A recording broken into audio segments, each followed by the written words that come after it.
it is Friday night. You know what that means. It is time for Friday Night Trucks, powered by Beat the Dark. It is the Australian NASCAR eSeries. We are live, Bristol, USA, Bristol Motor Speedway. And it is going to be a doozy. Get a great view of the track. Looks like 16 cars have come out and put up times and run practice. Excuse me, my voice is starting to go already. That's not good. Looks like Ron A. Thompson, 14.070, quickest out there. Second place quickest, Darren McKenzie with a 14.118.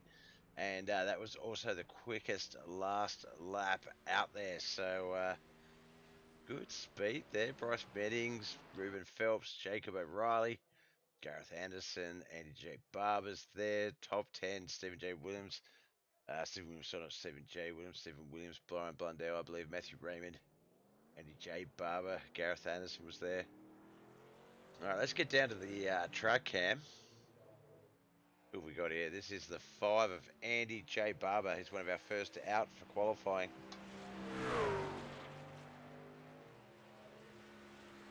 2 laps, 5 minutes time to get that. It's the 222, Jacob O'Reilly. He's heading on out as well. Wait, for some of these paints may update. Might not be as quick as we'd like. The 83, that is Matthew Raymond. Sorry, Matthew, that is a nice looking car, actually. I like the green numbering. Time's starting to come in, 14.503 and 14.789. That was Andy J. Barber and Ron Thompson, but Bryce Meddings. Let's see, Jacob O'Reilly, Paul Curran, 14.226 with quick time. Ron Thompson replies with a 14.195.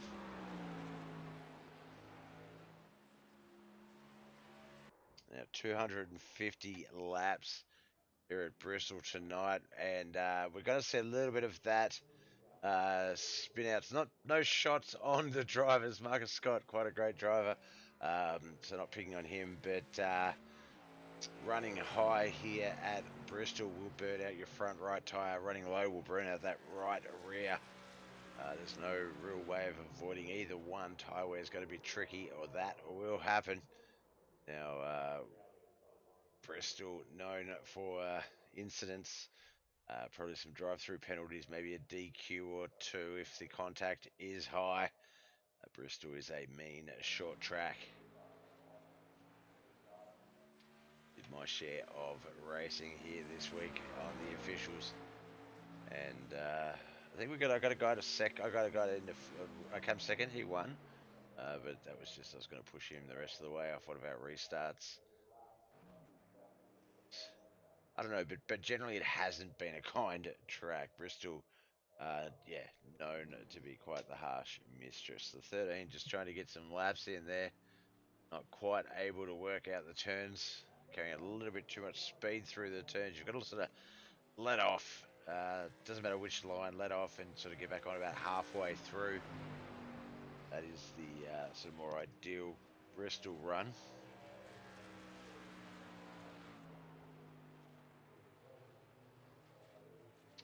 Just 11 cars have put times in for qualifying. Darren McKenzie, our quickest, 14.189. Ron Thompson in second. Third, Paul Curran quickest. Paul Curran third quickest. Sorry. Fourth, Jason Holdsworth. Fifth, Ruben Phelps. Then we've got Andy J. Barber, Nathan Button, and Jacob O'Reilly. That's sixth, seventh, and eighth. Ninth and 10th, Matthew Raymond, Stephen Williams, Bryce Meddings in 11th. Marcus coming around. Looks like he might be able to get a time on the board. Let's see how he goes. Riding along with him here as he comes through 3 and 4. Logan, watch that apron. That will get loose as well. Gets a time on the board. Is it going to count? He may have tapped the wall on that run, or it may have been his warm-up lap, but no time on the board just yet. We've got a minute and a bit to go in qualifying.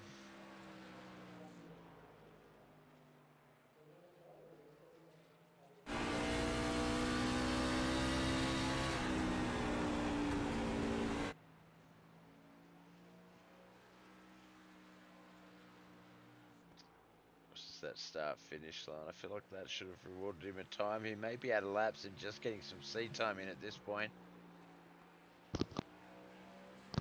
Does still have 50 seconds to go, so you know, using up some of that qualifying time.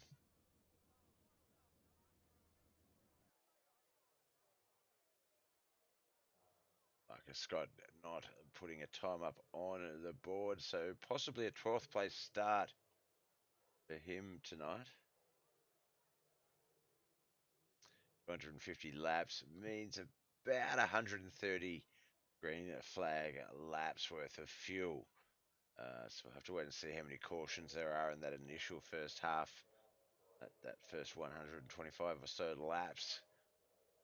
Get an idea of when the boys need fuel, but if they have cautions, a lot of them will jump in and out, get those smaller refills as they go. So we'll have to wait and see how they handle it, but yeah, we're about to find out, because here they grid up for 250 laps of Bristol Speedway.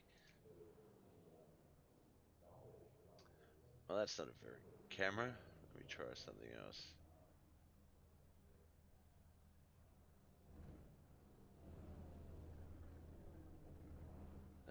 None of those cams are any good for what I want. But there we go. At least we can see the cars on the row there.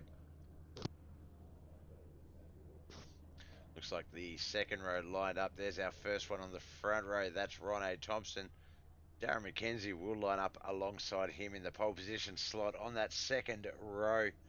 Paul Curran and Jason Holdsworth. Third row is going to be Ruben Phelps and Andy J. Barber.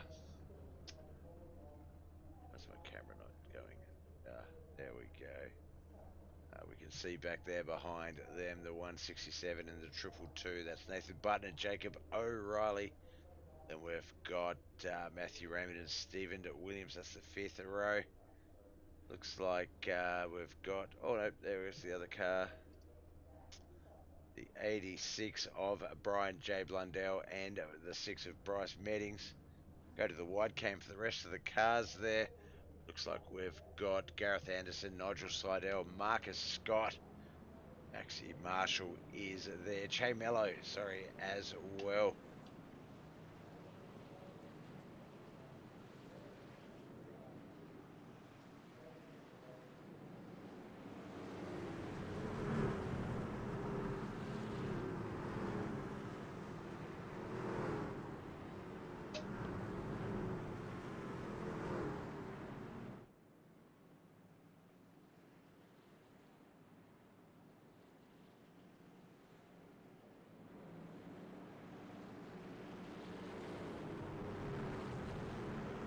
One more time around the track, get this one underway. Bristol, quite a short track, so 2 laps before we actually complete the 1 to green.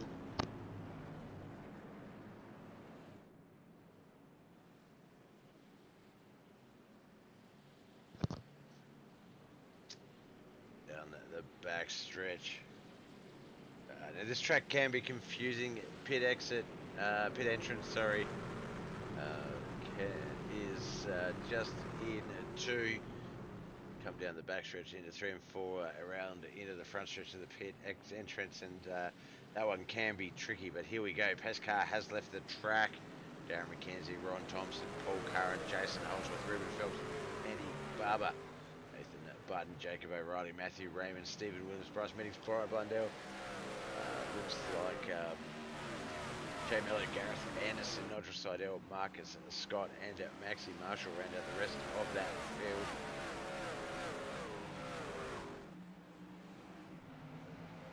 You can see there the O2 electing to get right out in front, the 05 behind him, and then we've got the 22 and the 11, the 06. Looks like the 05 as well. Oh, sorry, the 5 is not the 05, the 05 and the 06.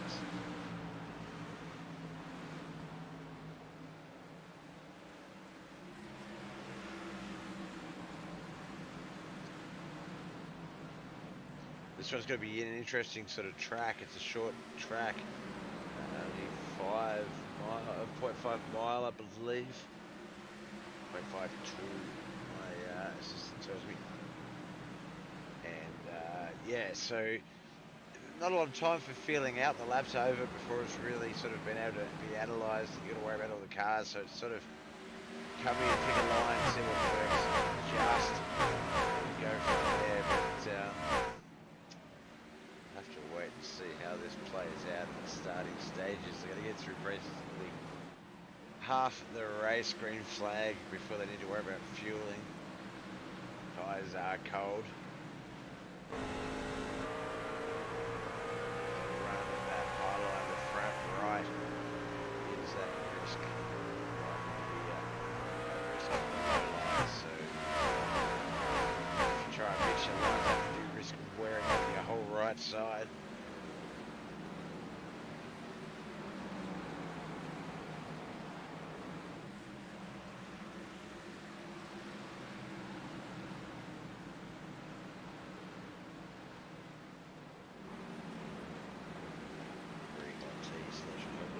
Straight away. Going to be a long one here. 14 second laps, 250 of them. Set aside a couple hours for a Friday night here on Bobbeth TV, Facebook, Twitch and YouTube. This is the Australian NASCAR eSeries Round 5, Bristol Motor Speedway. This is Friday Night Trucks powered by Beat the Dark. Mental health matters.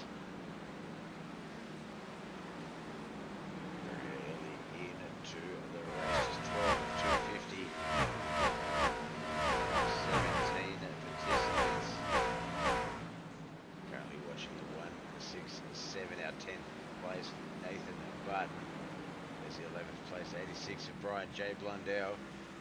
He's got Stephen Williams back there behind him as well. Good ploy at this stage to sort of hang back around here because if it does get too hairy racing wise up the front where it gets a bit competitive, then you've got a bit of time to react. Plenty of laps. So don't really need to race your way up. Here are a couple of guys that have though. That's the 11 in front of the 5 there, Jason Holdsworth. Is the 11, the 5, Andy J. Barber. Back there behind him, we see the 22 of Ron A. Thompson as well. There's the 86. He looks like he got a little bit of a tap there, a bit of contact, got loose. Nothing too crazy. 86, Brian J. Blundell. He's going to try and get it going again. There is our lead traffic, though, coming up on him quite fast.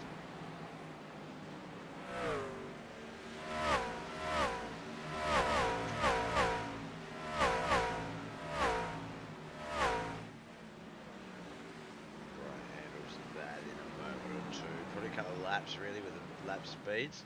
Quickest lap so far 14.379. Quickest last lap 14.603 was by Jacob O'Reilly. Make that 14.655, 14.637. They are all fighting over who has the quickest lap race speed. Pretty much up there at the moment. 14.6. 20 laps in. Riding along with the 06 of Ruben Phelps, we do see the 4th and 3rd place cars, Andy J. Barber and Jason Holdsworth up in front of him. We could see Paul Curran, Darren McKenzie in the distance. It's 1 and 2.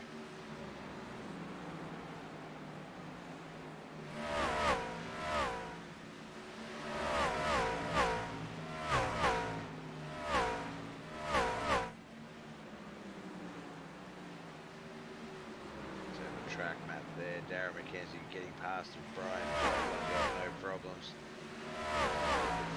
5, Paul Curran repeat, and those two can continue to push on.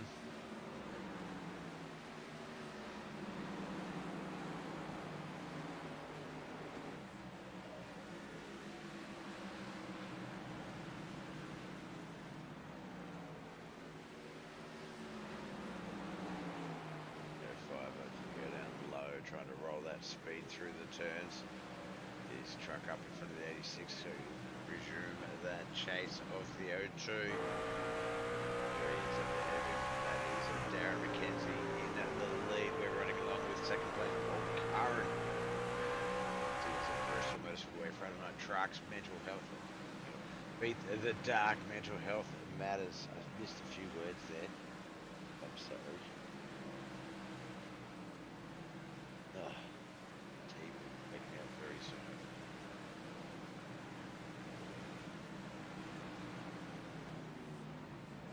back to the rest of the race, see what else is going on around there. 17 cars, 16 of them on the lead lap. If there's a caution, look for the lucky dog to go to Brian, unless he's involved in it. He should be able to get back on that lead lap. There's the triple two, the 22 and the 6. That is Jacob O'Reilly, Ron Thompson, Bryce Meddings.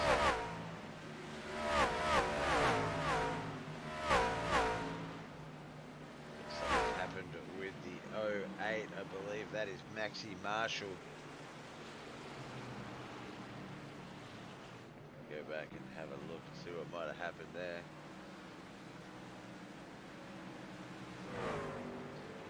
Just got a little bit loose, got it down below.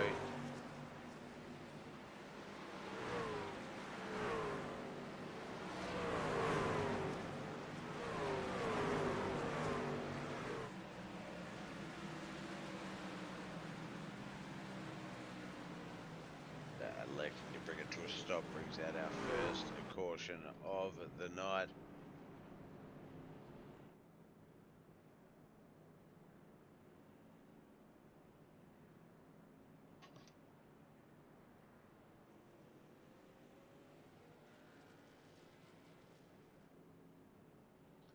The 86 of Brian J. Blundell, he looks like he's getting a bit of a run around trying to get some of those laps back.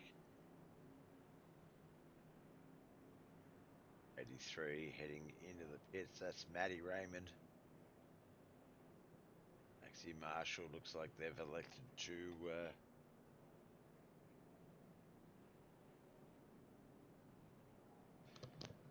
electing to park the truck there. That took me by surprise. First casualty of Bristol Motor Speedway. Maxi Marshall, we wish you all the best of luck next week. Round 6.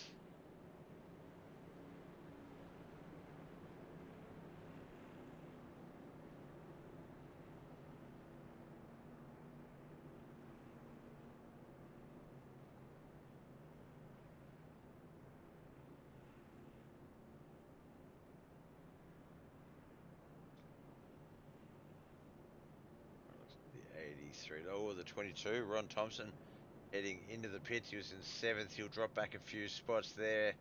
Looks like the 86 of Brian Blundell as well heading into the pits. The 83 is back out.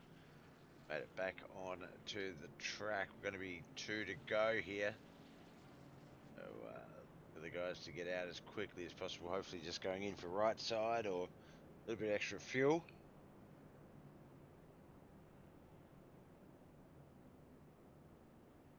Get back out there and get back amongst it. That's the 22 of Ron A. Thompson. Sorry, Ron, I completely forgot your name for a second there. And Brian J. Blundell. Brian's just rolling out of the pit now. It looks like Ron's managed to tack on to the rear. This car's already starting to line up double wide. They know what's about to come as they get to the start finish line with 1 to green. 2 wide cars stacked up. Darren McKenzie, Paul Curran, they'll be on the front row. Andy J. Barber and Ruben Phelps on the second row. Third row is going to be Jason Holdsworth and Jacob O'Reilly. Bryce Meddings and Marcus Scott on that fourth row. Fifth row is going to be Stephen Williams and Nathan Barton. Gareth Anderson and Nigel Seidel on the sixth row. Seventh row, Che Mello and Matthew Raymond. Ron A. Thompson, Brian J. Blundell on that eighth and final row.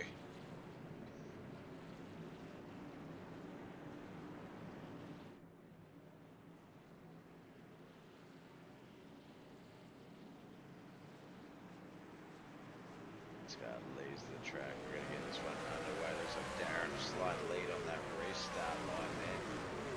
So the boys fire and head into 1 and 2 down the backstretch. Getting up to speed into 3 and 4 they'll come.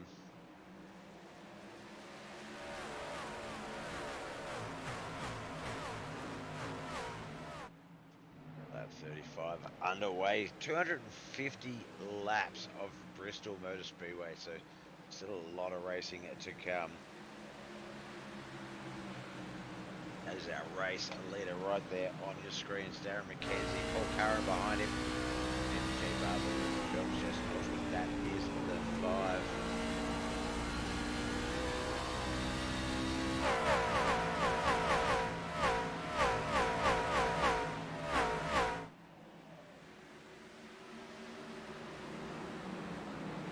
The 11, that's 5th place, Jason Holdsworth. Bryce Beddings behind him, Jacob O'Reilly as well. He's got Ruben, Andy, Paul and Darren all up ahead of him.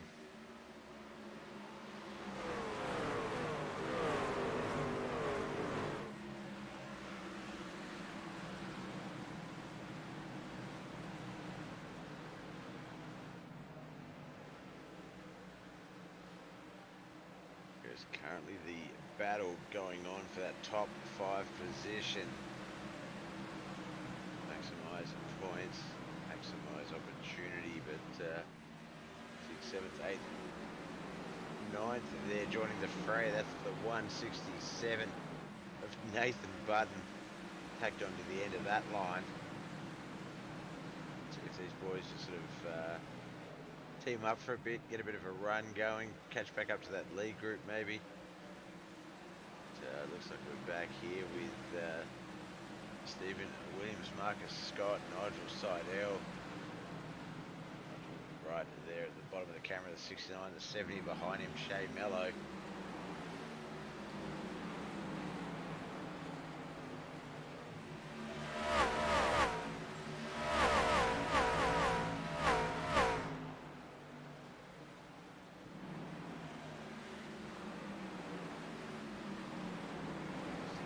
The 70, the 69, Nigel Seidel.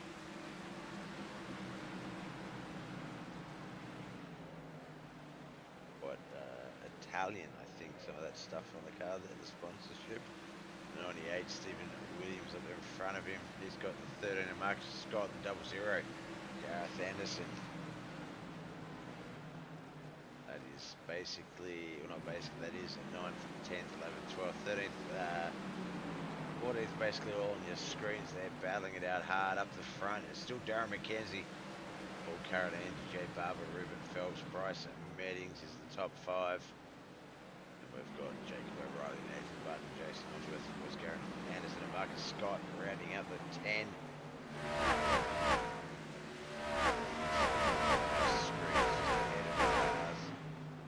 There, head of the 69 and the 98.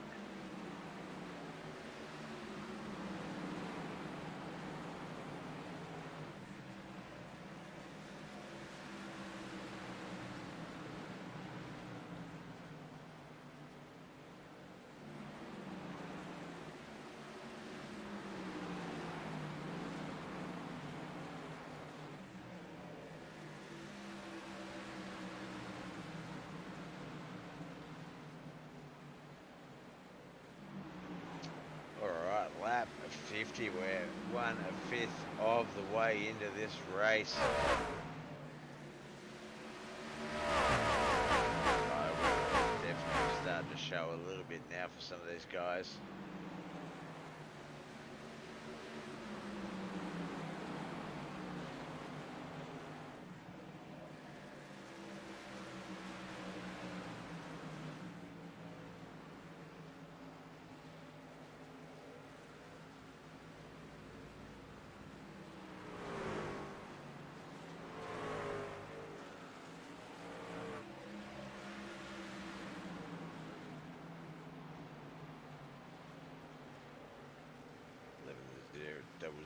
The 13, that is Jason Holdsworth, Gareth Anderson, Marcus Scott, there's the 22, Ron Thompson, and the 16 on Nigel Seidel just behind him.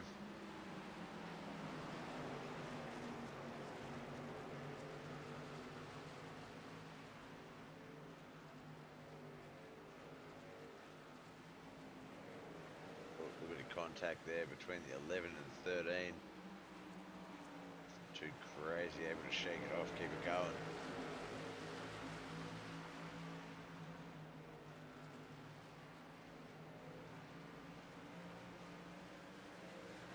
Oh, a lot of contact there between the 13 and the 22. They're both up in the wall. Everyone's managed to get low. The 13 and the 22 can get that speed and back up.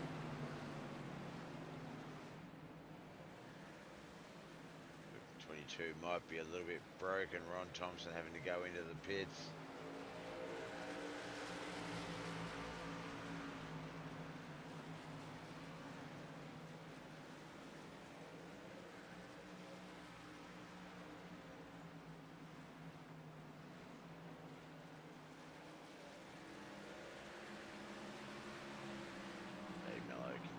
The 83 of Matthew Raymond behind him. He's currently in 12th spot. Matthews in 13th. Marcus Scott has the final position, 14th at the moment.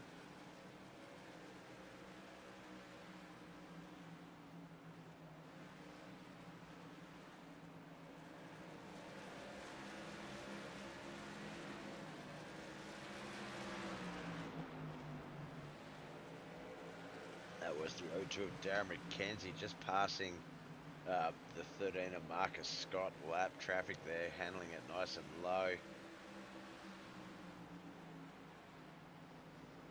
He is on lap 61 and is doing just fine. It's like the top 10, the top 11 all have not yet seen the pits, so they will start, their trucks will start to get a bit thirsty in probably another 60, 70 laps.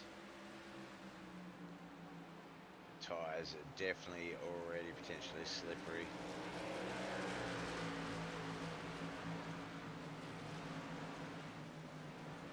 Staying down the low line, you'll lose that rear right rubber a bit. That'll sort of kill the acceleration, the top speed. It'll make it hard to get those good speeds. If you stay up high and wear out the top, the front right, sorry, it makes it hard to get those speeds and those turns at speed.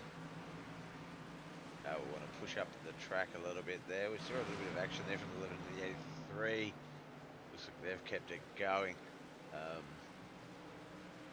Yeah, it's tough to choose which one you're going to be able to battle the most. You're going to prepare for which one you're going to be able to handle easier. The loss of your traction in your right rear or your front right.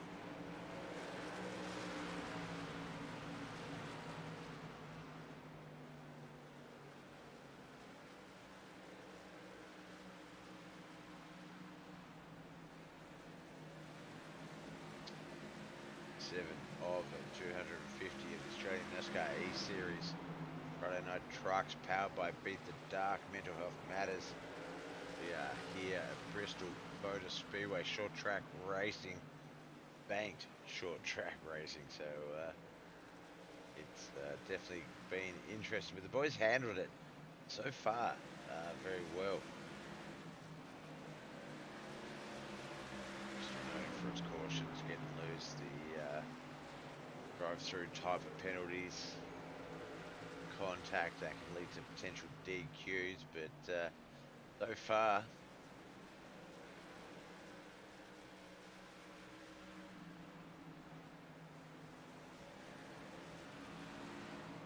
fourth of the way to the race. Oh, we are grouping up very tightly there.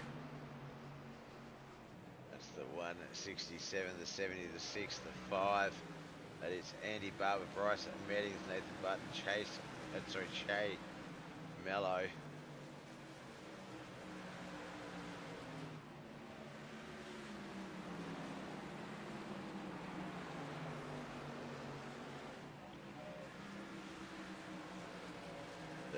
Marcus Scott, the 22, Ron Thompson, both currently in the pits. Quite a few laps down, 10 and 16. Looks like 14 cars remain.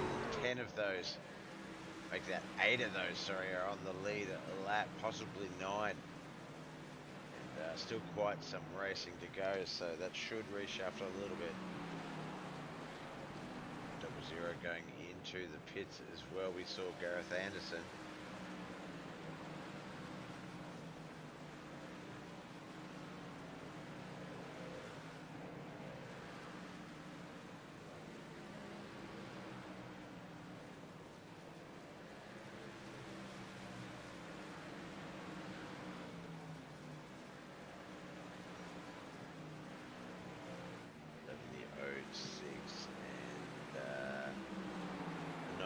Stephen Williams. Williams is the 98, the 11 Jason Holdsworth, the 06, of course, Ruben Phelps,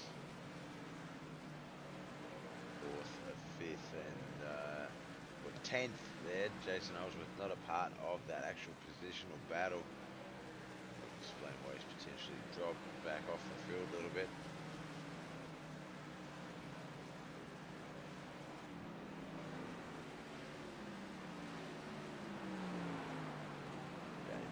Also heading into the pits, the 70 car.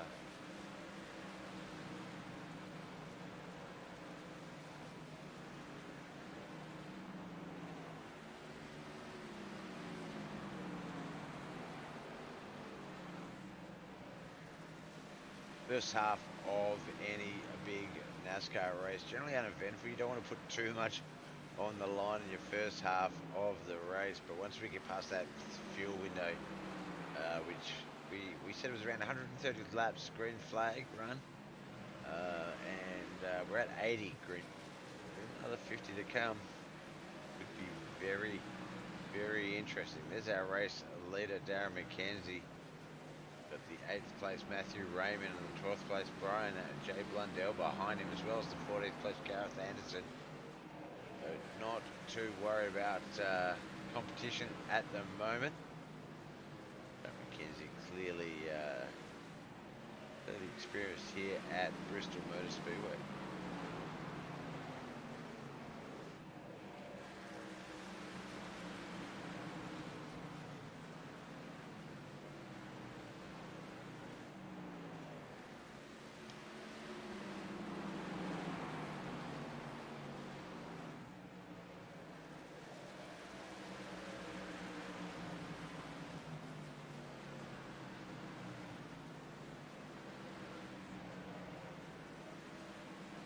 Just under a bit over a minute per 4 laps here.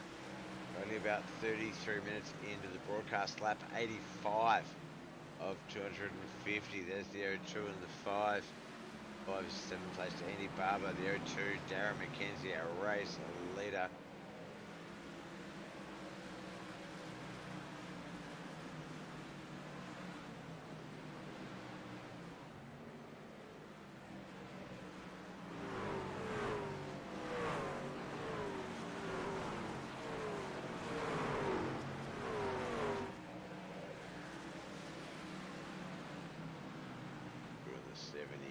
Jacob O'Reilly in 2nd place. 70 is Shane Mello in 14th.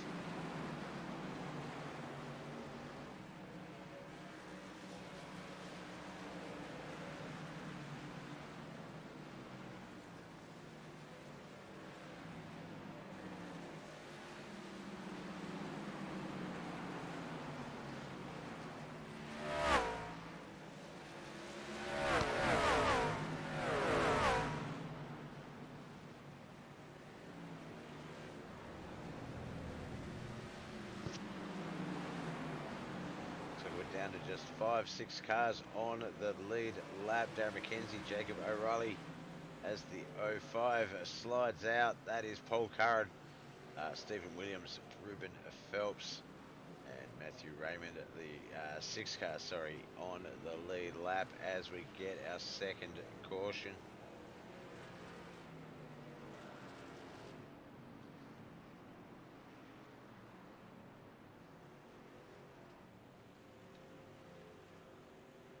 Tuning in to Bobeth TV, YouTube, Facebook, and Twitch. This is the Australian NASCAR eSeries Friday Night Trucks, powered by Beat the Duck. Mental health matters. This is our second caution of our 5th round race here at Bristol Motor Speedway. Cars you'll see coming in and out of the pits. Top 8 have not yet visited. Well, top 7, top 8, 6th place went in around lap 30, so they've been out for about 60 odd laps. This car's yet to pit. Darren McKenzie, you think he'll be going in soon. He is in the pits. There he is there in our screens, Bob. Have a look at that little car coming past the Xfinity logo. That is Darren McKenzie. Officially be one of our two leaders of tonight's race. Someone else takes the lead for the first time.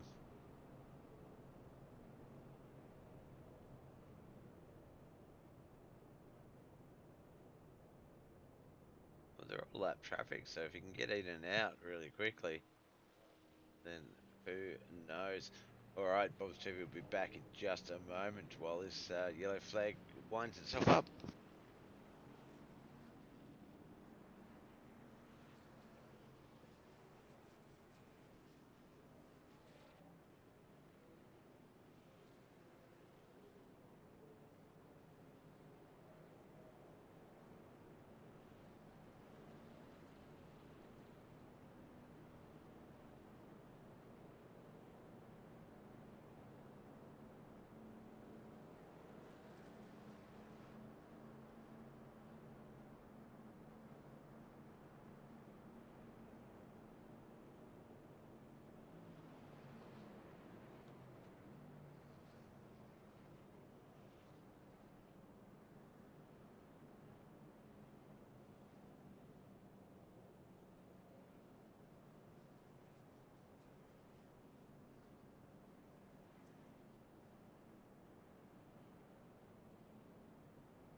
Alright, we've won to green, so they're going to start to line up here. Let's have a look at our current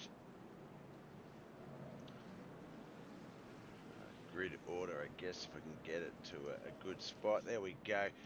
Darren McKenzie, our race leader. Jacob O'Reilly will be his partner on the front row. Stephen Williams and Bryce Meddings behind them. Looks like Matthew Raymond and Ruben Phelps, but Ruben might be in the pits actually. Andy Barber may push up. And the rest, Nathan Button, Nigel Sadell, Paul Curran, Gareth Anderson, Brian Blundell, Jason Holsworth, Che Mello, Marcus Scott, Ron Thompson and Maxie Marshall have retired.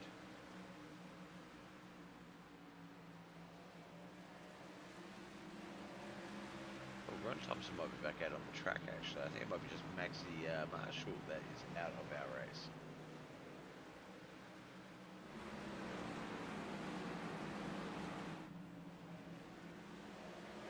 Coming very close to that 100 lap mark. Oh, the 69 up into the wall a little bit there. The 83, it doesn't look like it's too bad. Just a little bit of a moment there.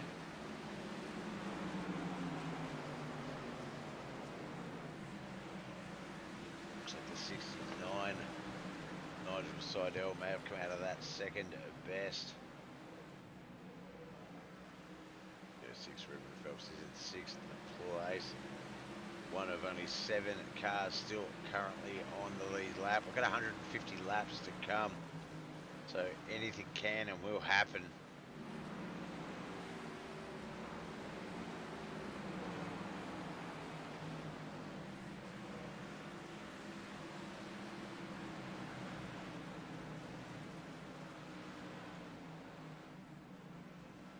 Quickest race car for the night, 14.379. Paul Curran currently in 10th spot, 3 laps down, but quickest overall lap, quickest last lap, 14.609. That is our race leader, Darren McKenzie. 6 and a 5, almost a bit of contact there. The 5 just realising at the last second turns up away from it.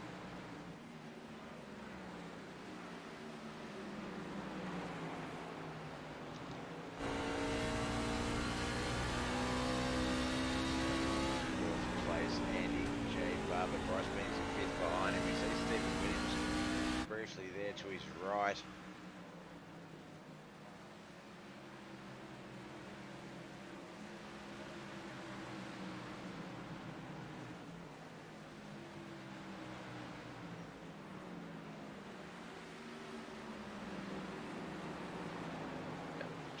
twos there. So we still have a 16 car field as it stands right now.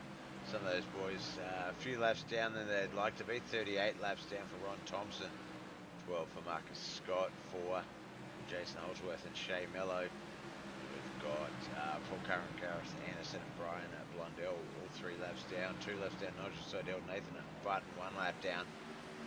Then we have the top 7 on the lead, lapping 7th, Matthew Raymond, Ruben Phelps in 6th, 5th, Bryce Meetings, there he is on our screens right now, 4th, up ahead of him, Andy J. Barber, no, Stephen Williams, sorry, Andy Barber moving into 3rd, 2nd, Jacob O'Reilly, and of course our racer leader, Darren McKenzie, doing nothing wrong as it stands. That's a jinx.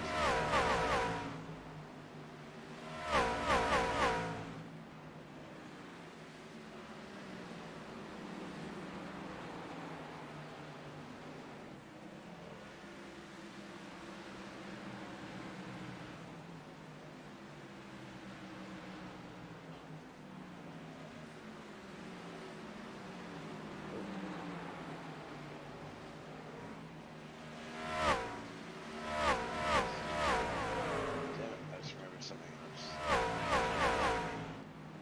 Tried to, it didn't work. 111, 112 laps in. We are very close to the halfway mark of this race.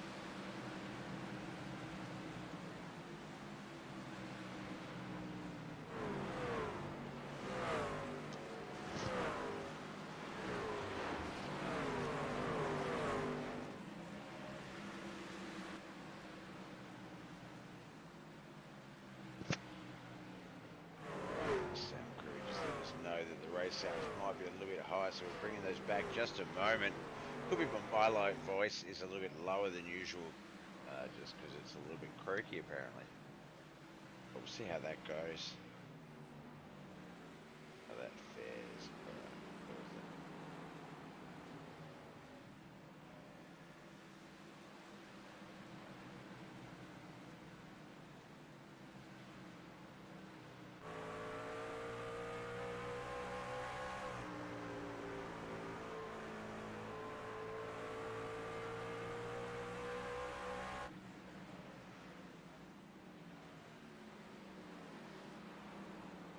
Alright, we'll leave that for another time, but Darren McKenzie, our race leader, there's the 222. A lot of action going on, the camera's not quite sure where to go.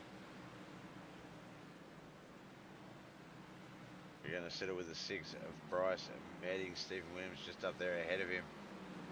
13th place, Jason Holdsworth behind him. 00 heading into the pits. Gareth Anderson.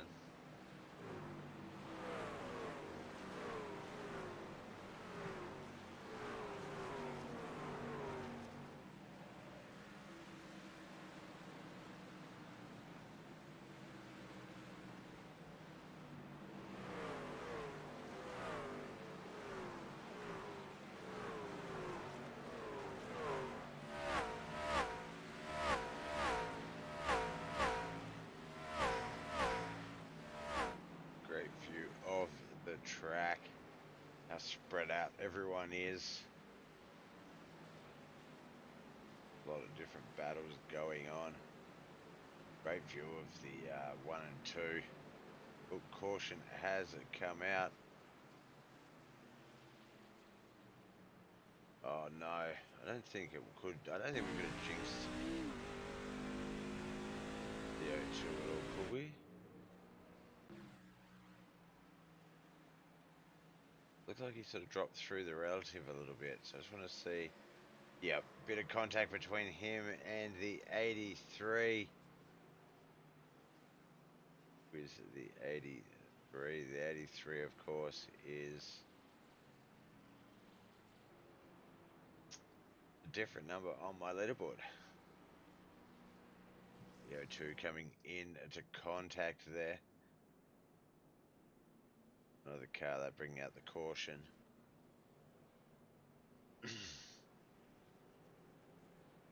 Caution might have been called on the other car though. Darren McKenzie still back there in his 3rd place spot, but going to have to go into the pits. Jacob O'Reilly, the triple two. He's our current race leader. Andy Barber is going to be in second. Steve Williams currently third. Yep, I've gone with the tea first up, Hobbsy, because the throat's a bit croaky. Not so bad now, still a little sore, but not so croaky. Yeah, if my assistant Susan is listening, I would definitely love a coffee. Probably around the 175 mark, I guess. Depending on how we go.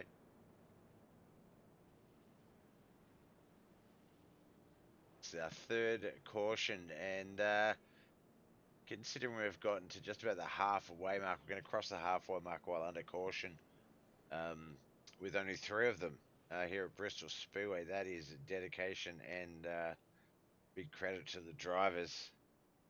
We said earlier, driving the different lines can affect either the front right or the right rear, and both completely change the way you have to drive in terms of acceleration and speed, but they seem to be handling it all right so far. Yeah, three cautions, and not a lot too crazy going on so far. Looks like our third place, Andy Barber, has joined Ruben Phelps, Nigel Seidel, Jason Holdsworth, Shea Mello, Ron Thompson, all of those guys in the pits or coming out of.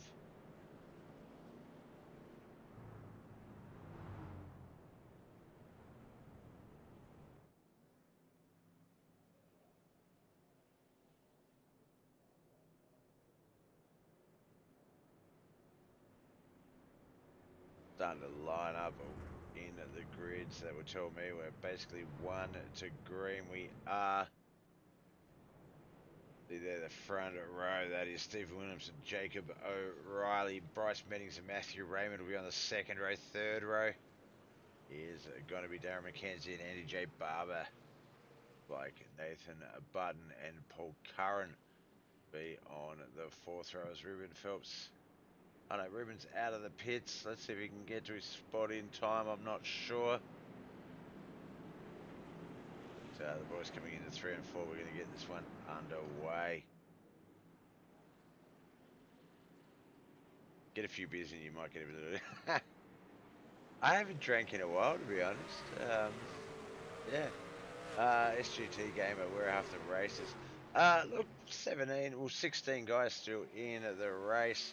Bristol Speedway, pretty short track. You don't want a lot of real estate taken up, so. But yeah, some names not on the leaderboard this week. Might have other commitments, see how we go. But yeah, you don't want too many cars on the track at Bristol.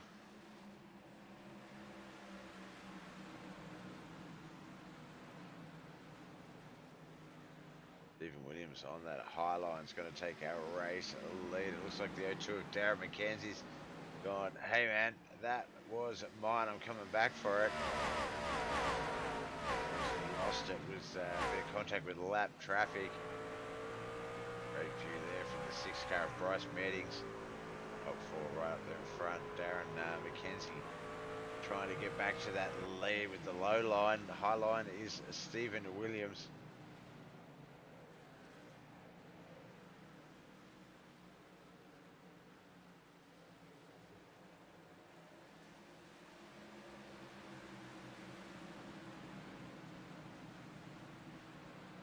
Seven cars on the lead lap. After that, Paul Curran in 8th.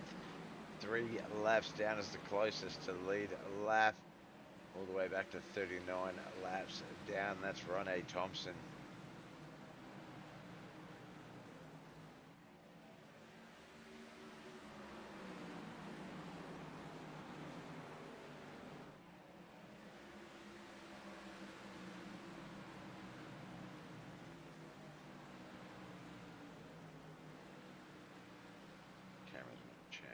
There we go, up the front here, Darren McKenzie.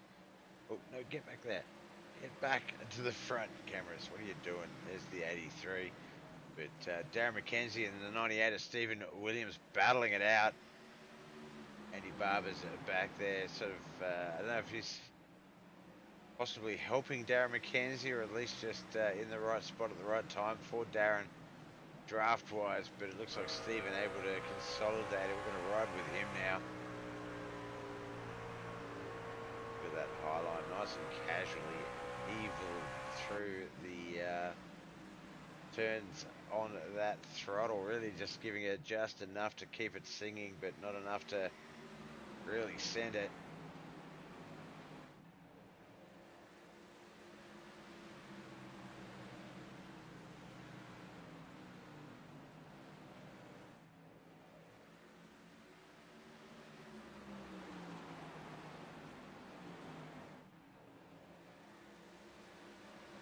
Team of Andy Barber, Darren McKenzie going to work out. No, Andy Barber pops up behind Stephen Williams there. Looks like he prefers that high line at parts of it. Jacob O'Reilly, though, catching up in fourth. Fifth, no, that's Paul Curran in eighth, back there in that pink truck.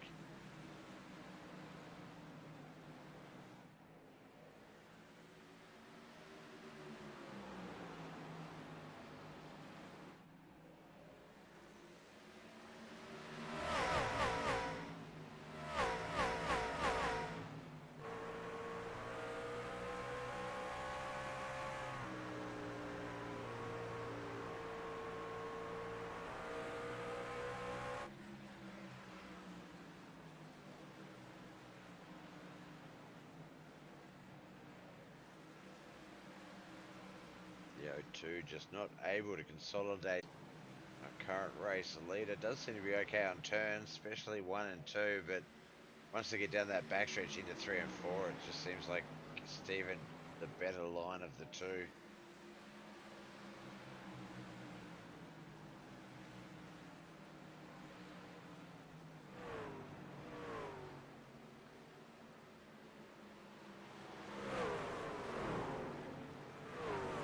Oh, the 5 car getting a bit loose. Andy Barber, experience bit of that tyre wear.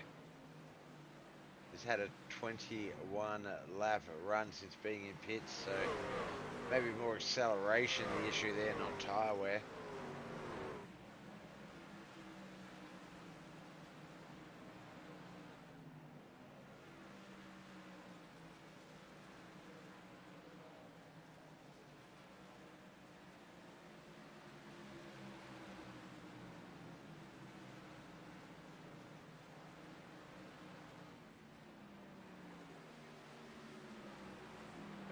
Darren McKenzie, leader for a big portion of the first 100 laps of this race, 90 odd laps. Back there in third now, he's raced his way up, but just trying to keep up with the boys in front has proven difficult. We can see Darren ahead of us. The pink car separating Darren and Matthew Raymond right now. Paul Curran is the meat in that sandwich.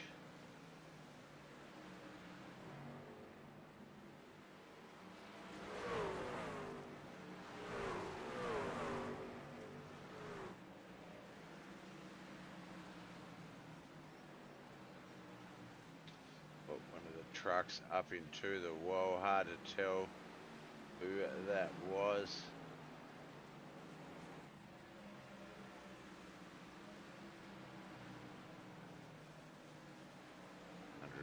Laps to come.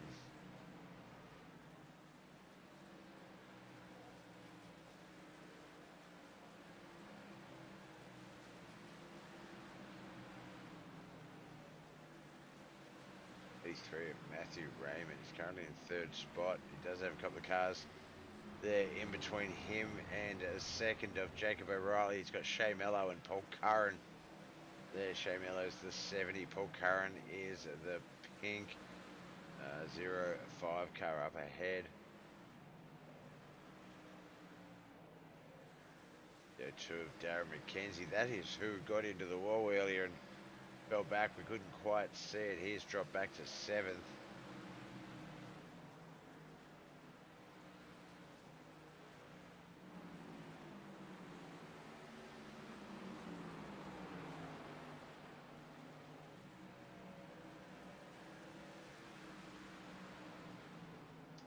A bit of speed there as the 06 of Bryson Meddings. Really not having any difficulty getting past Aaron McKenzie there, moving up into fifth, sixth, Andy Barber. Darren still in seventh.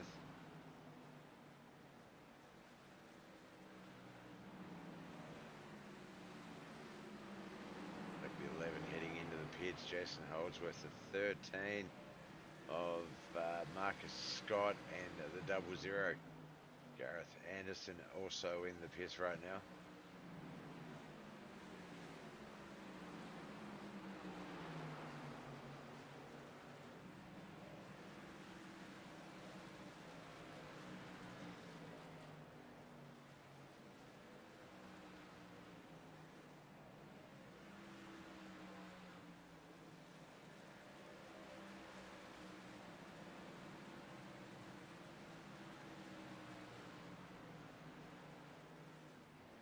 Alright, 91 laps to go as we start our 160th lap. 250 is the total. The Australian NASCAR eSeries Friday Night Trucks powered by Beat the Dark. It is round 5, Bristol Motor Speedway.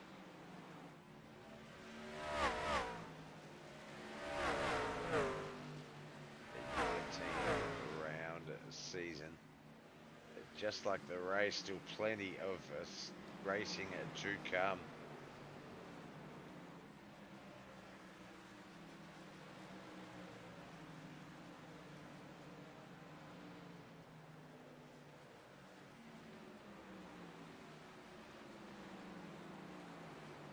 There's the fifth blazed Nigel Barton right there, the 167.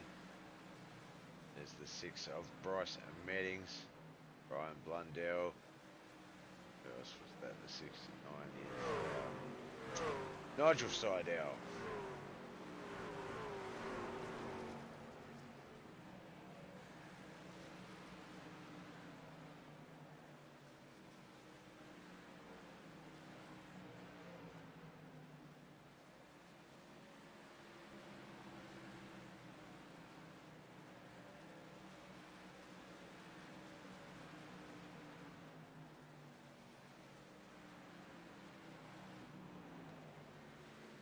Looked like it was going to get loose a little bit there, but I don't know if it was just the way he was handling the turn or whether he backed off to sort of save it.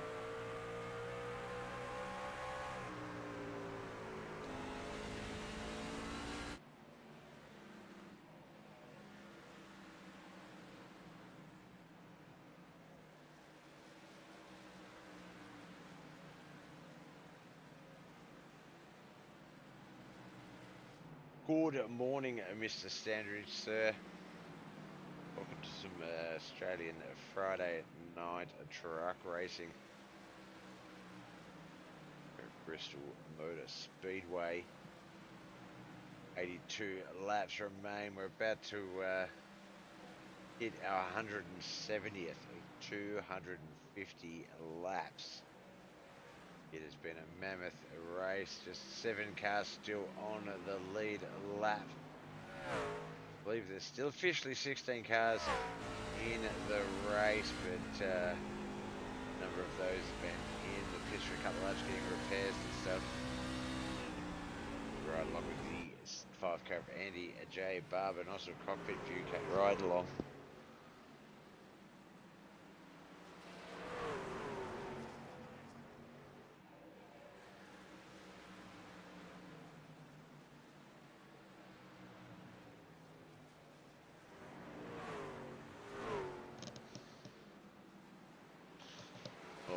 As the guys just come around and start the 173rd lap, 78 to go. I'm just going to quickly go radio silent and please, yeah, just enjoy the racing. I'll be back in a lap or two.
stupid bot comment guy's back. I have to see if he's actually a follower or something.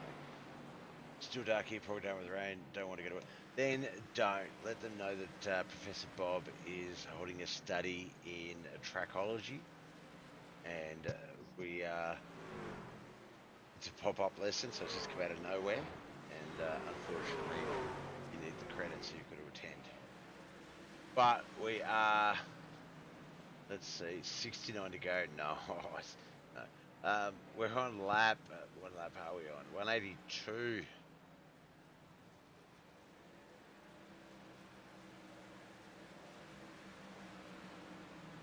A lot has changed. Stephen Williams, our race leader. Jacob O'Reilly, Matthew Raymond, Bryce Meadows, Darren McKenzie. That's the top 5.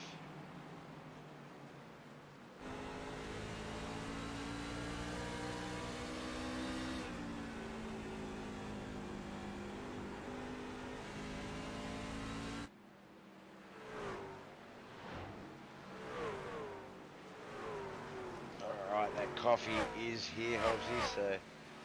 Oh, it's hot. Oof.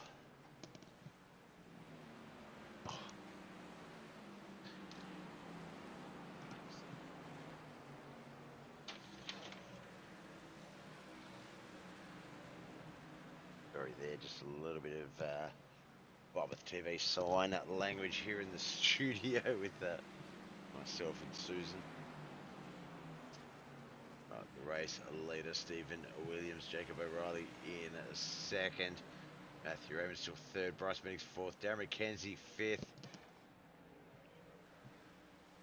Then the top 10, 7th, Nathan Barton, Paul Curran. He's in the pits though currently. So Nathan, Brian Blundell and Ruben Phelps.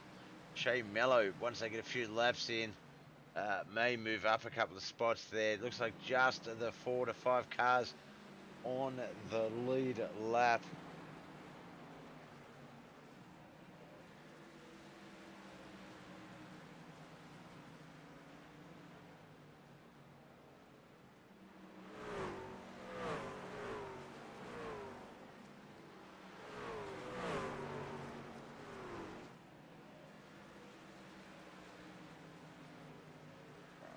See, where are we? Just 60 to come. Very much in the dying stages here.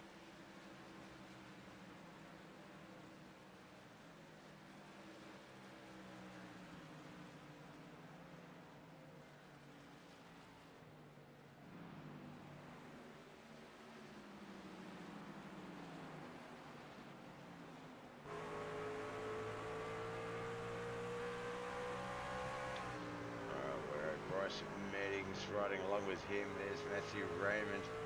No, we're not. That's Andy J. Barber and Matthew Raymond. Sorry, it was. Bryce Meadows, 15.510, quickest last lap. So, is he preparing to make a bit of a run here?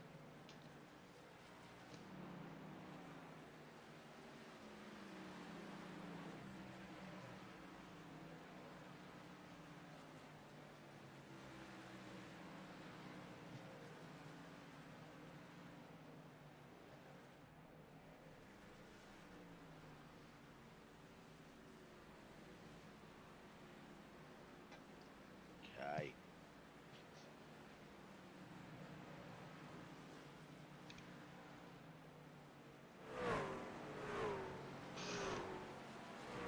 Alright, now remember we did say around 130 laps, green flag run. Now, the reason I bring that up, Stephen Williams, Jacob O'Reilly, positions 1 and 2 in this race. 104 laps have surpassed since the last time they were in the pits. So, tyre wear, certainly a problem. Fuel consumption, definitely on their mind with 54 to go.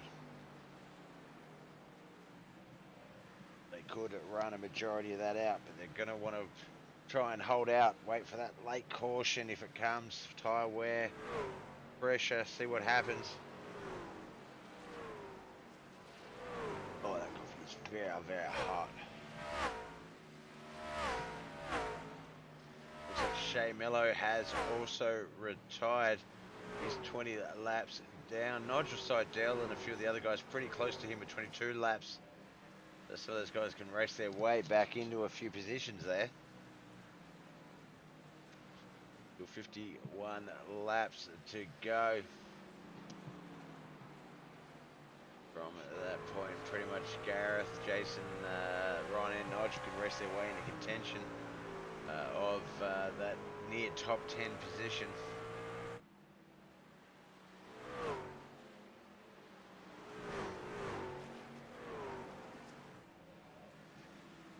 These races here with the Australian NASCAR eSeries Friday Night Trucks powered by Beat the Dark. Mental health matters have been known to be quite the endurance. It is a mind game by itself, just that. Knowing how much to race, how hard and how much you need to leave in reserve. But then you've got what the race takes out of you as well. And as you can see, with 5 cars still on the lead lap, maybe 4, it's taken its toll on the number of cars.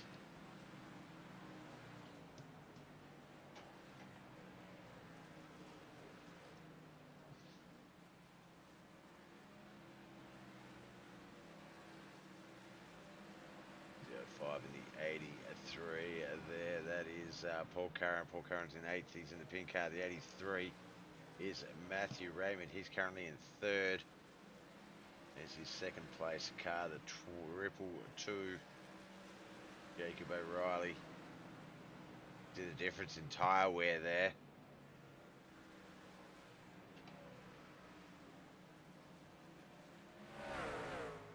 Down to the track cam, so we can notice a bit of difference in speed in those cars, but you saw how the 05 and the Triple 2, the 05 just raced past him. That is because the 05 was in the pits 18 laps ago, 115 ago for the others. Let's see if we can see where that crash might have been. Oops, let me see it. Alright, that is just our 4th caution in 208 laps, guys and girls. That is pretty crazy here at Bristol Speedway. That's like 50 lap green flag runs.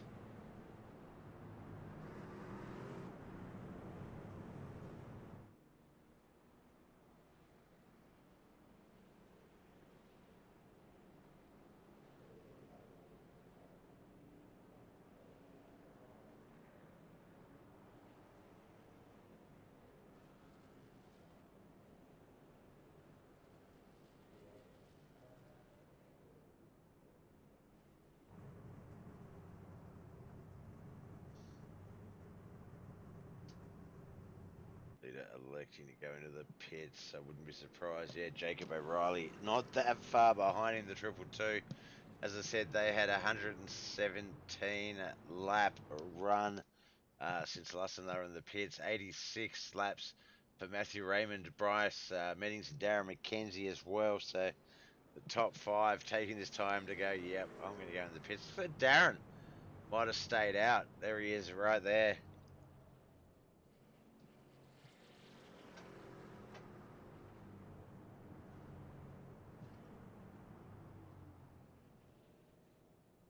Cars currently in the pit. Stephen Williams, Jacob O'Reilly, Matthew Raymond, Bryce Meddings, Nigel Seidel, Jason Holdsworth, Gareth Anderson, and Marcus Scott.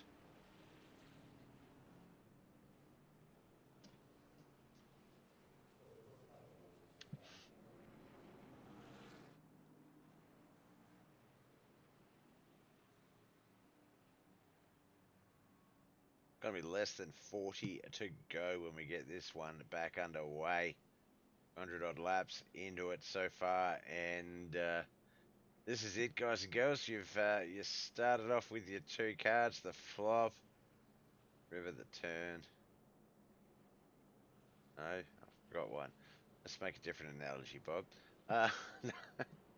But this is basically what we've all raced for, these final 40 laps. We saw at the start of the race how easy those first 50 laps were race-wise, and we're going to see the last 40 or so race out. A couple of guys still in the pits. Darren McKenzie. Looks like he's still in the pits. He's just getting out now. 1 to green. The car's going to start to line up.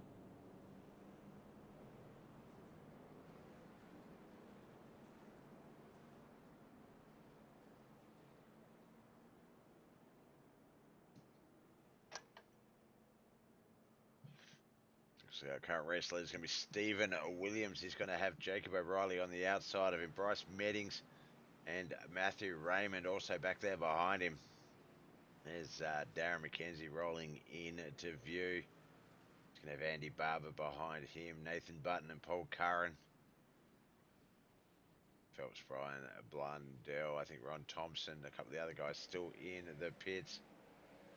As we get this race back underway, just 38 laps to go, 2:13 in.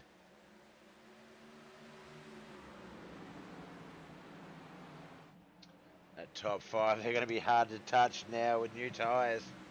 Plenty of fuel, they're going to have good weight, they're going to have good grip. And I imagine we're going to see some racing on our hands.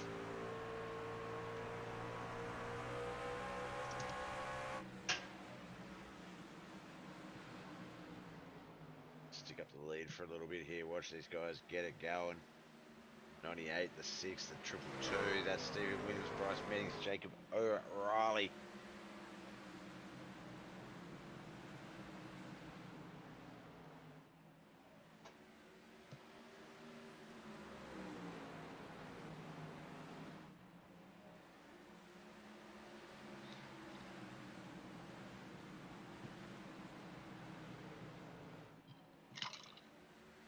Almost dropped my drink everywhere then. That was not good. Alright, looks like the 6. Oh, he was going to duck down low, carry that speed through. The 98 had that door sort of not shut, but he definitely didn't open it for him. Hold it there. The 6 and the 98 are going to battle it out side by side. Stephen Williams, Bryce Meddings. Still 30-something laps to go. 32 to be exact. And Stephen Williams, hold on.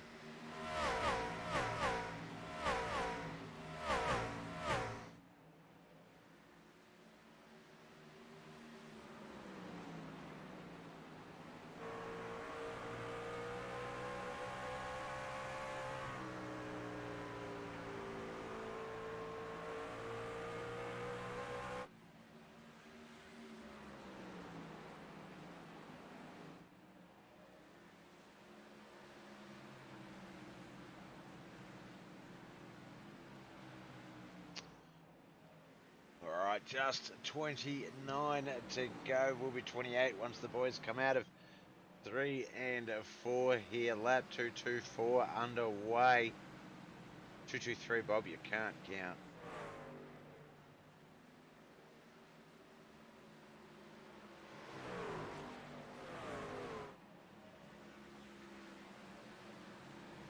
Fourth place, Darren McKenzie.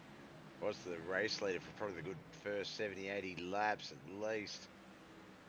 Involved with that car just right there behind him. In fact, Matthew Raymond. And unfortunately had to get a bit of an earlier pit visit than he was hoping for. And he's been fighting back ever since.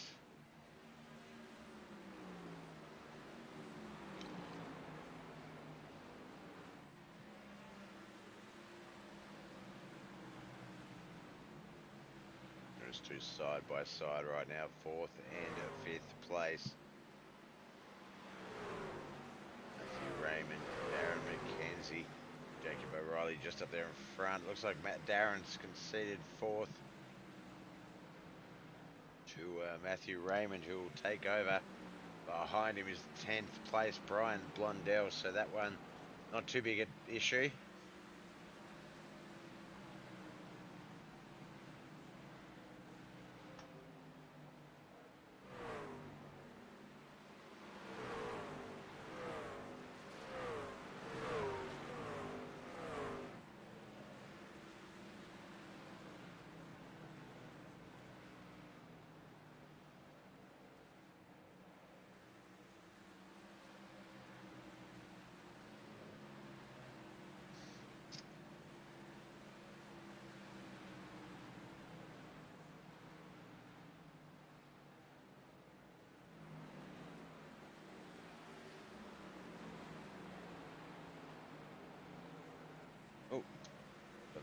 Bob.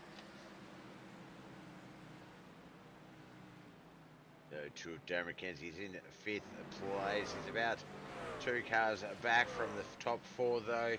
It does have Brian Blundell and Andy Barber. Lap traffic up ahead of him.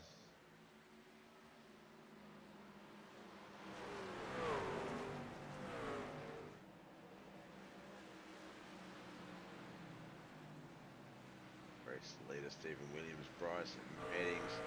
The 06 we saw Ruben Phelps. He is in 9th place, 6 laps down at the moment. Couple of guys still in the pits. Nigel Seidel, Jason Holdsworth, Gareth Anderson, Marcus Scott.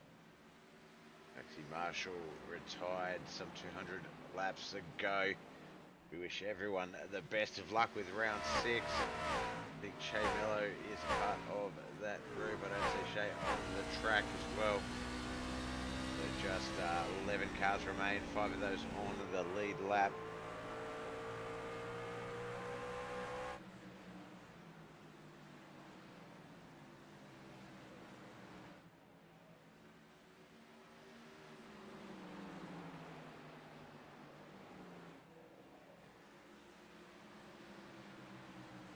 Top 3, oh so close. It's like that the top 4, Stephen Williams, Bryce Meddings, Jacob O'Reilly, Matthew Raymond is just off camera to our right. Now left as we come around 1 and 2 with just 13 laps to go. Thank you guys and girls for tuning in. Friday nights is the trucks.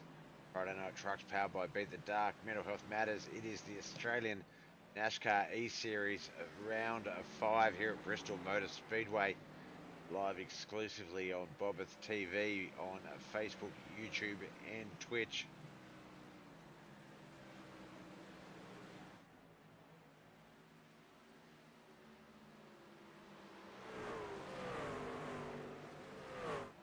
As we hit 10 to go.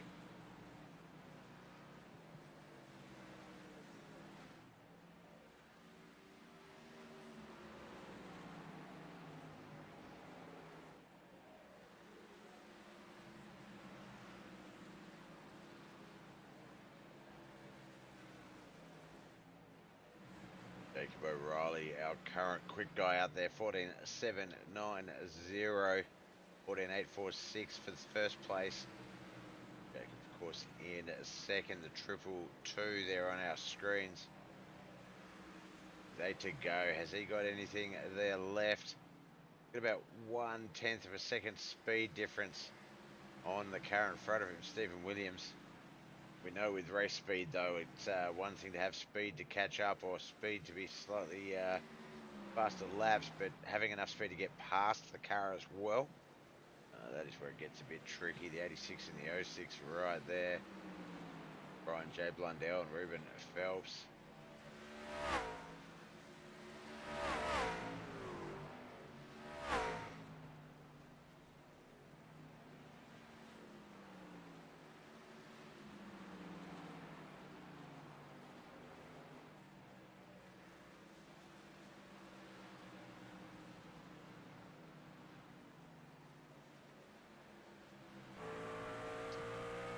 Go. We're going to get up and watch the leaders play this one out. What sort of chess battle they have. There they are there. Stephen Williams, Jacob O'Reilly. Bryce Meddings not too far back, but he is in 3rd. Matthew Raymond 4th. Darren McKenzie 5th. The lead lap. Andy J. Barber in 6th with 2 laps down. A bit of an idea of that gap. Penultimate lap, just 2 to come.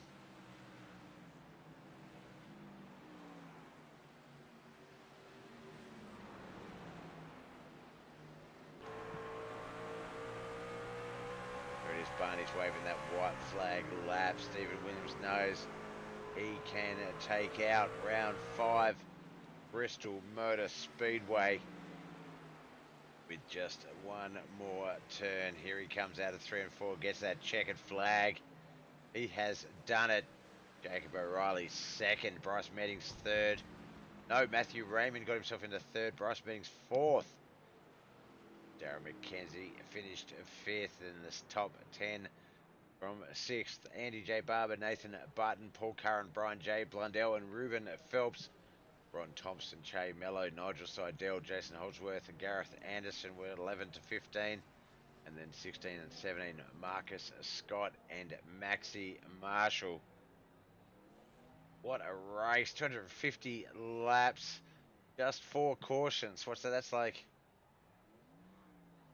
16 uh, yellow flag laps. So that leaves like 234 green flag laps. Darren, mate, I love you. I love you. Thank you for checking us out. We just got to the end of the Australian NASCAR eSeries. Good morning to everyone in the States. I know it's an hour earlier for you guys, and now daylight savings. It threw me off at the start of the week with some of my American timed broadcast, but got the alarms fixed. It's only for a couple of weeks, and then I think ours balances out again at the end of the month, so it shouldn't be too bad. All right, let's jump over to the Discord, see if we can get a chat with some of the team.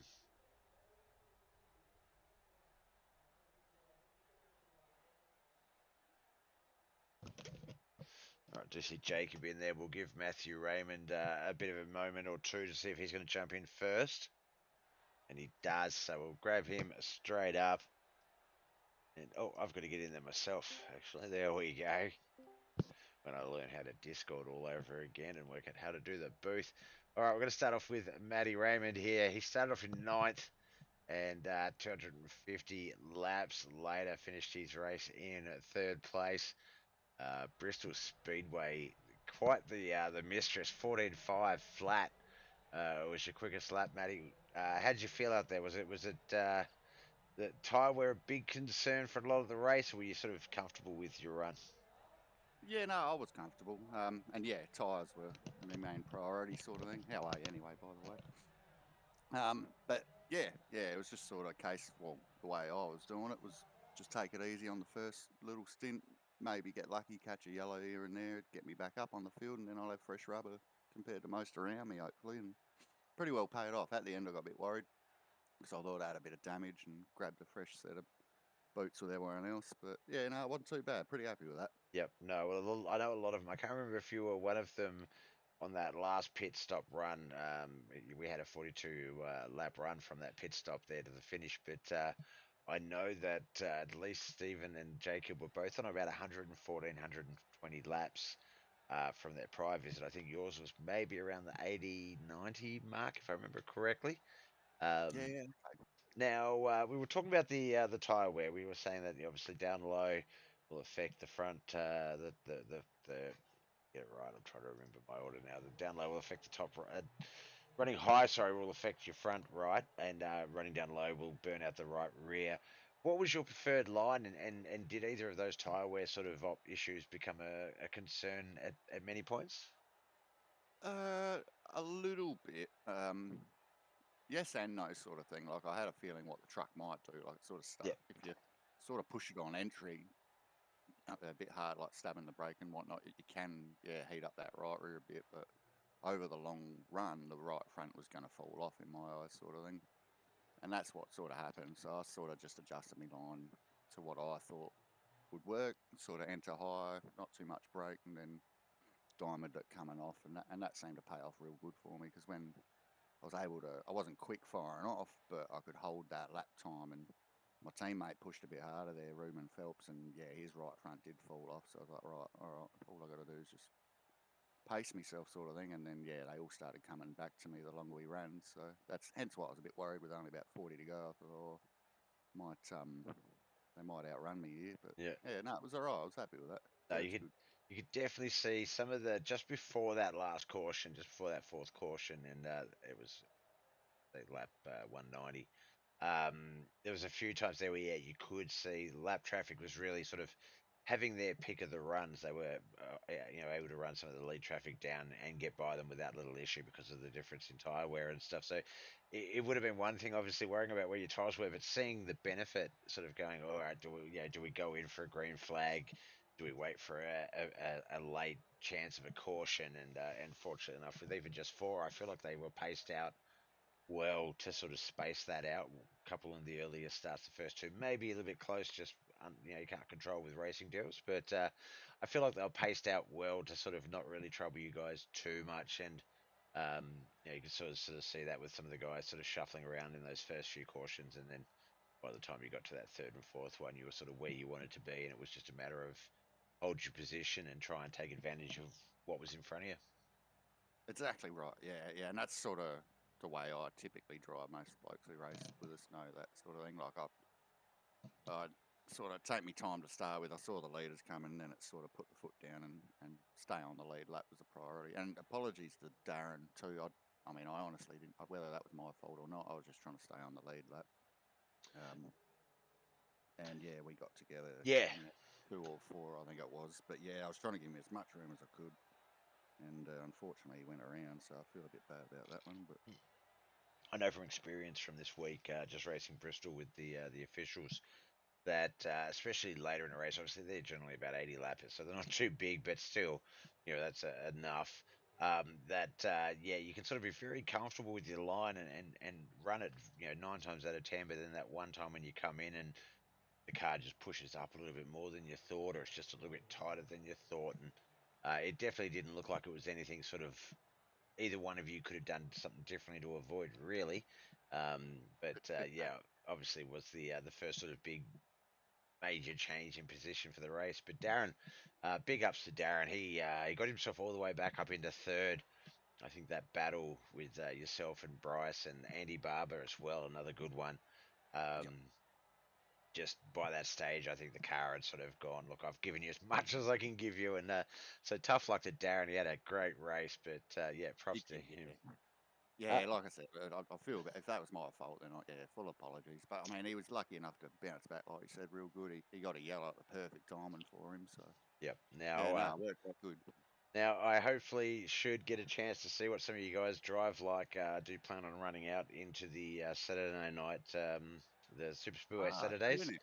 Yeah, So yeah, hoping to see what it's like firsthand on the track. I hope that I've got a bit of an advantage in that I've seen a lot of you guys, race over the last 5 weeks. So hopefully I've picked up a thing or two just watching. But nah, big bad Bobby, eh? Yeah. looking No, forward we're to that. thorough. We'll look after you, mate. We'll be gentle with you.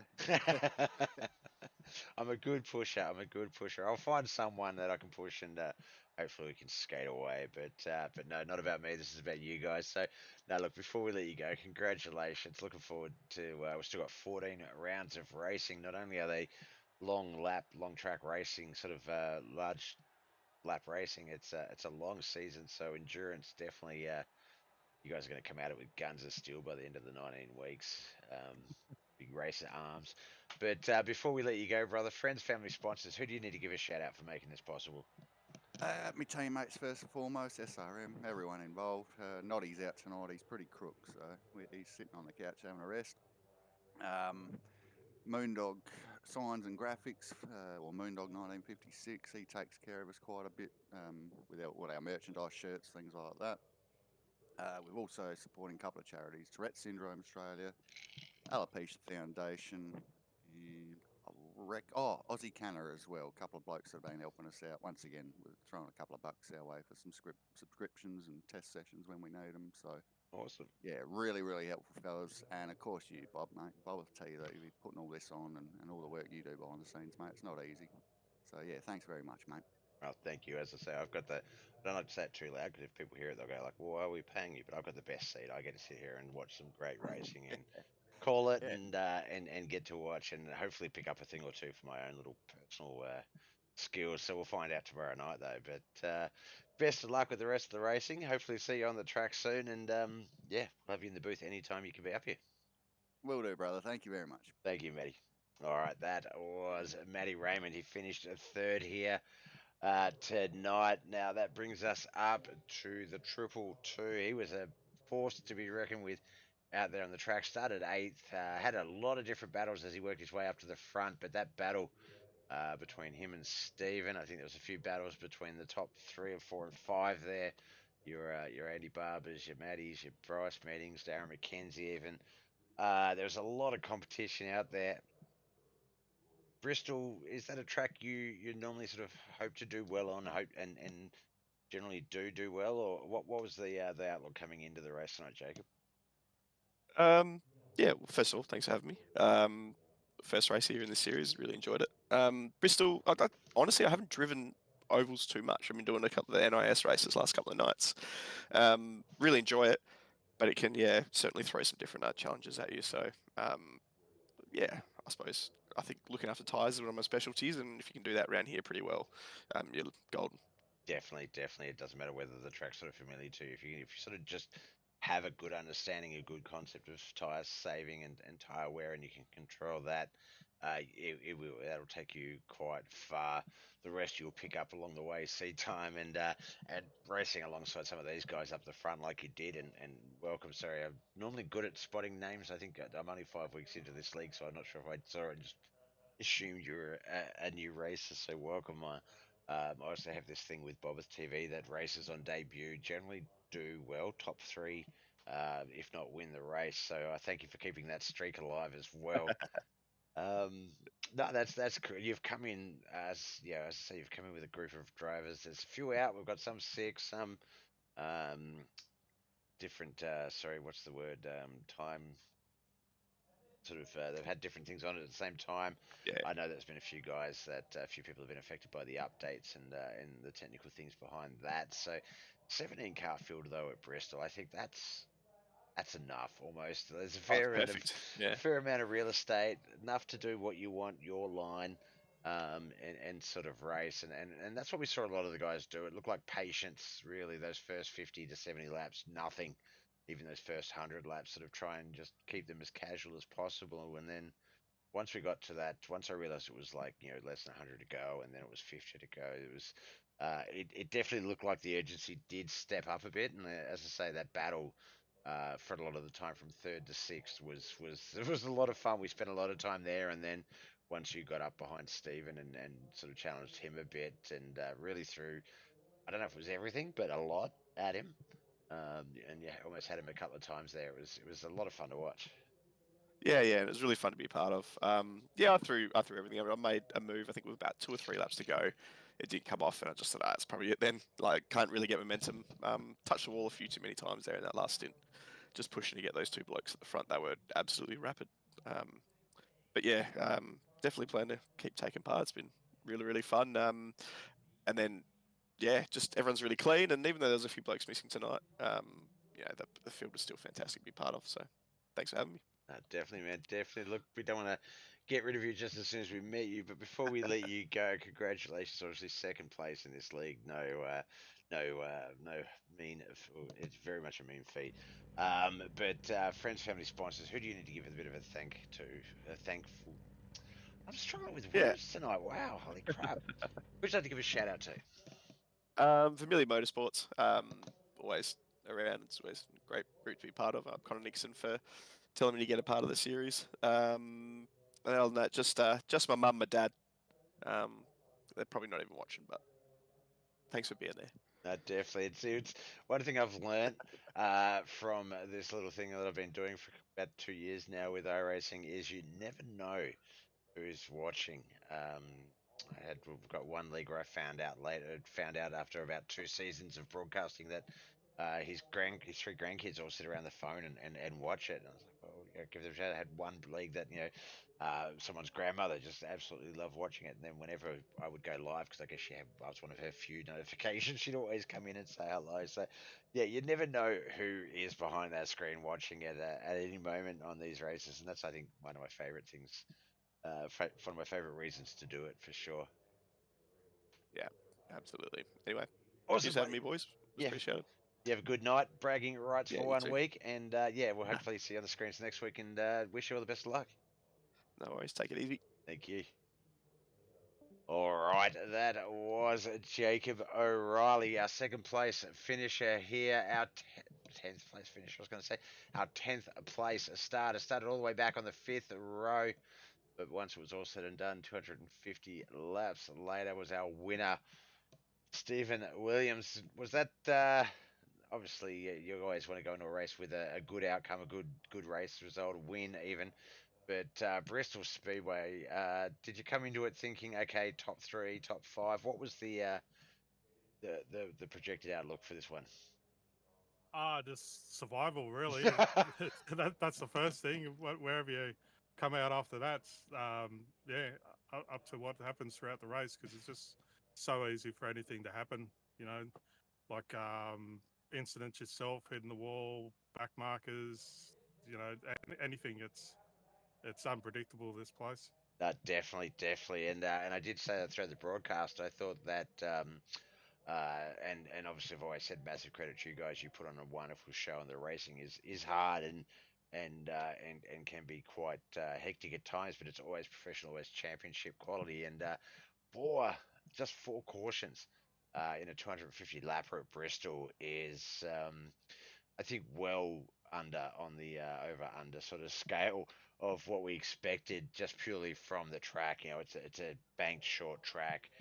You've got to worry about front right and rear right sort of tire wear at stages. So you know, carrying too much speed into a turn will throw that tail around. You know, there's so many aspects that can cause a challenge that a lot of the times the guys we saw a couple get together, they got off each other, a couple of cars get low, lose that speed under the yellow and get back up onto the track once everyone passed. It was all really good, smart decisions. Even with the lap traffic, we saw Darren.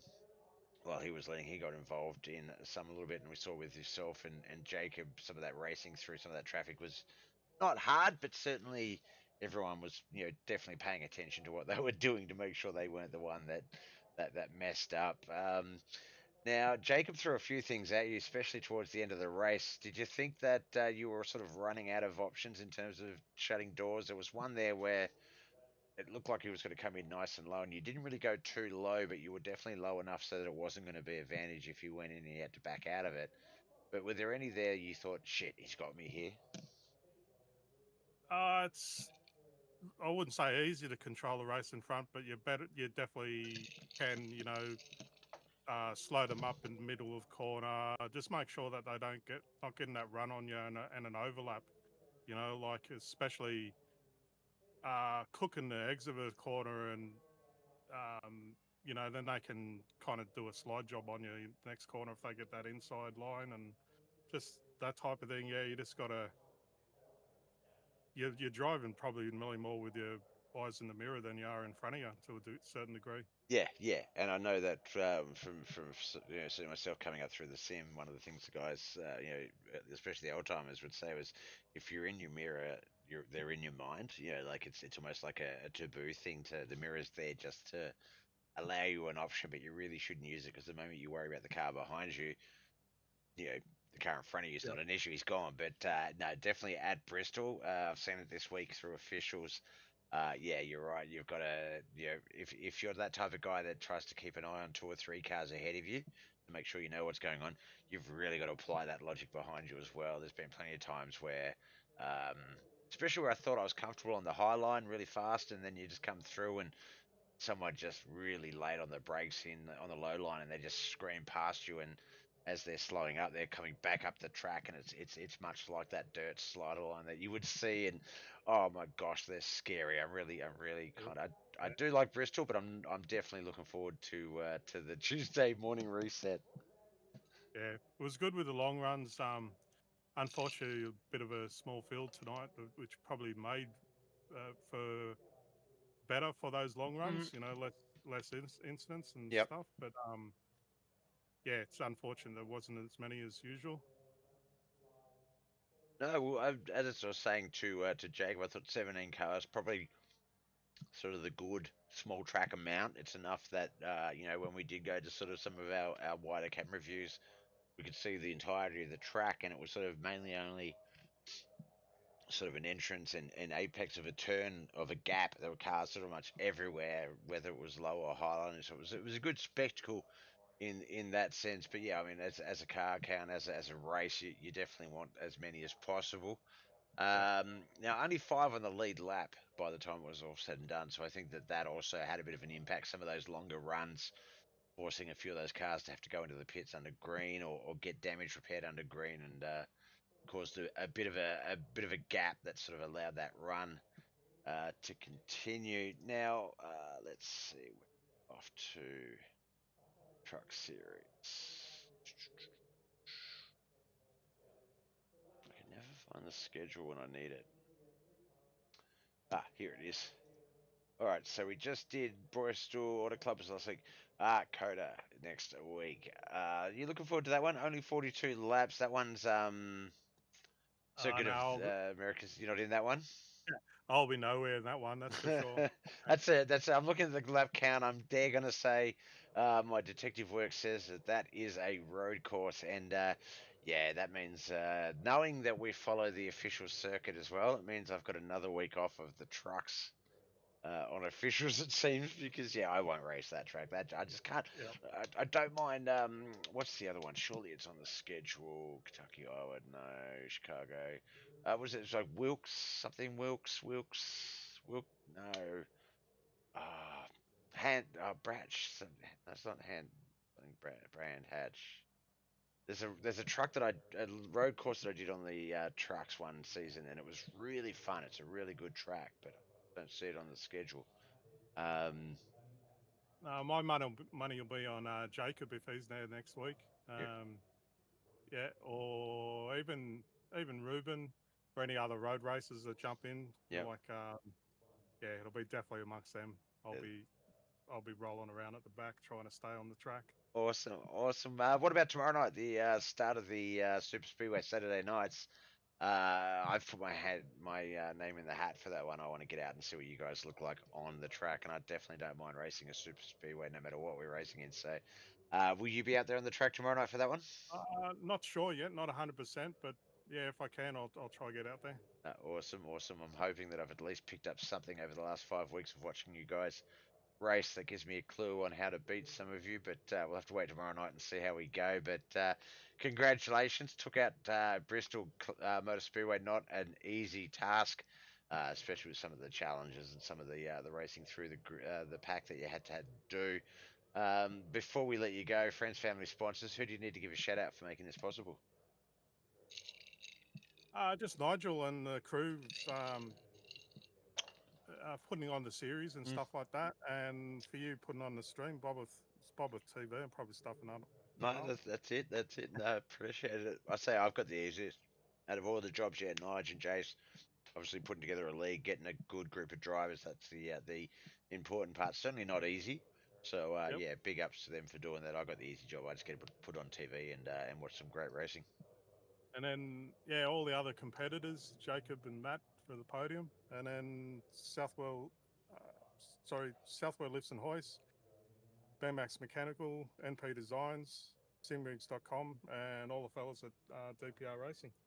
Awesome, man. Awesome. Well, look, congratulations. We won't see if we don't see you next week. We will hopefully see you again when we get to Chicagoland. There's another one I don't mind. Um, Chicagoland, sort of it's those not quite super speedway, but not too small tracks. Your Chicagolands, your Vegas, your Texas.